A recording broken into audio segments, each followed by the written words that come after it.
გაწრდება მთელი რიგი რეგულაციები პირველ რიგში ადმინისტრაციულ სამართალდარღვევათა კოდექსში, მათ შორის მაგალითად მესაკუთრის წინასწარი თანხმობის გარეშე იკრძალება დახურულ სივრცეში, შენობებში, აქციების ჩატარება, წვრილმანი ხულიგნობისათვის, ვანდალიზმისათვის, სამართალდამცავი ორგანოს წარმოადგენლის მოთხოვნის დაუმორჩილებლობის და მათი შეურაცხყოფისათვის, სასამართლო შესასვლელების ბლოკირებისათვის და სხვა მსგავსი ბევრი ასეთი იცით, ადმინისტრაციული კანონდარღვევისათვის ჯარიმები იზრდება და ასევე იზრდება ადმინისტრაციული პატიმრობის ვადაც 60 დღემდე.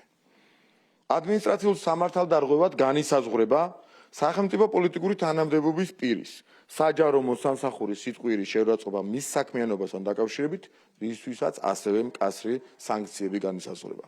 სისხლის სამართლის კოდექსშიც გვექნება მთელი რიგი ცვლილებები, რომლებიც განპირობებულია ფსევდოლიბერალების ფაშისტური ქმედებების პრევენციის მიზნით, რასაც მრავლად ხედავთ ამ ბოლო პერიოდის განმავლობაში.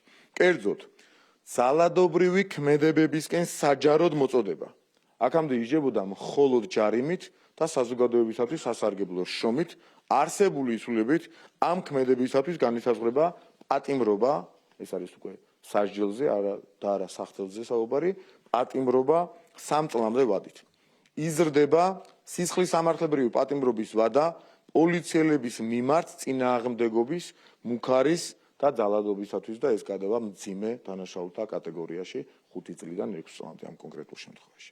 ასევე მკაცრდება სანქცია პოლიციელზე, ხელისუფლების წარმომადგენელზე და მათი ოჯახის წევრებზე თავდასხმისათვის, ჯგუფურობის, არაერთგზისობის, სასჯიში საშუალებით განხორციელების შემთხვევაში.